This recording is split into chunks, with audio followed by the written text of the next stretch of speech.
Scolastique Mukasango, Inyenzi ou les cafards.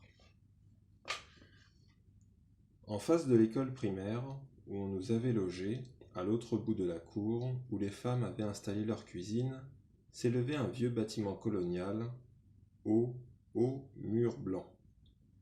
On l'appelait la maison de Tripolo, peut-être le surnom donné à un administrateur belge. C'est dedans qu'on avait emmagasiné les vivres qu'on nous distribuait. Un soir, peu de temps après notre arrivée, pendant que les femmes s'affairaient à préparer les repas, que ma mère, à laquelle je m'accrochais toujours, s'efforçait de m'écarter un peu de peur de me brûler. On vit sur le grand mur blanc de la maison de Tripolo se profiler des ombres gigantesques, et ces ombres parlaient, et elles avaient forme humaine. Tout le monde resta figé sur place, fasciné par ces images qui semblaient vivre sur le mur blanc et qui prononçaient des paroles que nous comprenions. C'était en Kirundi, mais nous comprenions. Il y avait une mère et son enfant, et l'enfant disait « Umutsima uratakai ma » J'ai fait tomber la pâte, maman. Et la mère répondait Ora ndawukumbe, ndagua undi. Ça ne fait rien, je vais en refaire et t'en redonner. C'est la seule scène que j'ai retenue du seul film que j'ai vu au Rwanda. Pendant quelques jours, à la tombée de la nuit, nous nous sommes assis devant le grand mur blanc en attendant le retour des images qui bougeaient, mais le mystérieux projectionniste ne s'est jamais plus manifesté. Au début, les soldats distribuaient les vivres. Tous les matins, les réfugiés faisaient la queue pour obtenir leur pot chaud, leur ration. C'était la corvée des hommes. Même les veuves n'y allaient pas. Elles trouvaient tout de même une bonne âme pour y aller à leur place. Mais cela se passait mal. Les militaires frappaient à coups de crosse pour faire avancer plus vite. Il y avait des bousculades, des cris. Les Tutsis tenaient par-dessus tout à leur dignité.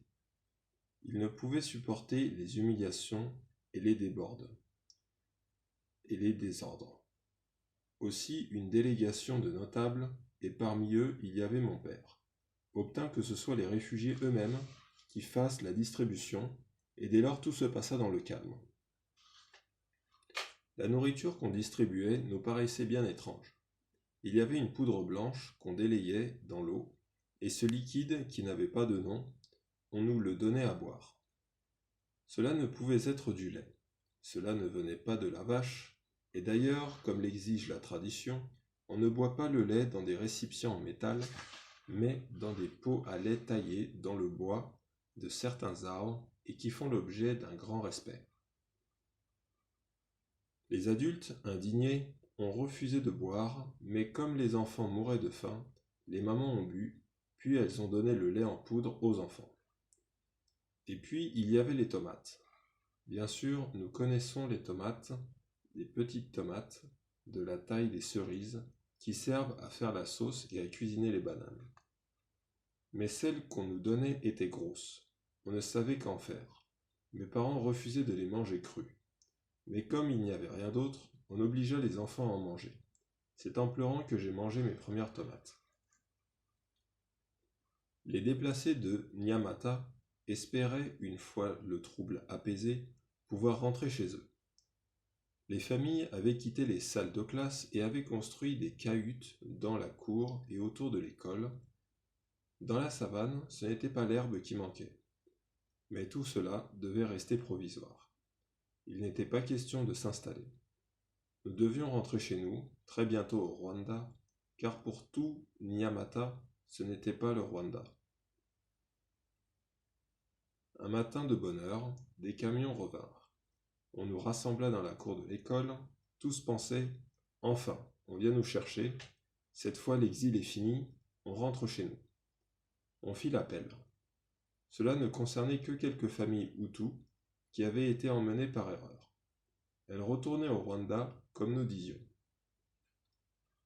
Il y avait parmi elles celle de Yosefu, dont la femme, Niraba Sessa, étaient Hutus. C'étaient des amis. Nyarabasesa et ma mère aimaient se concerter pour savoir comment utiliser la farine jaune et les autres produits inconnus que l'on distribuait. Je jouais avec les enfants, nous mangions ensemble. Ils sont partis dans des camions presque vides.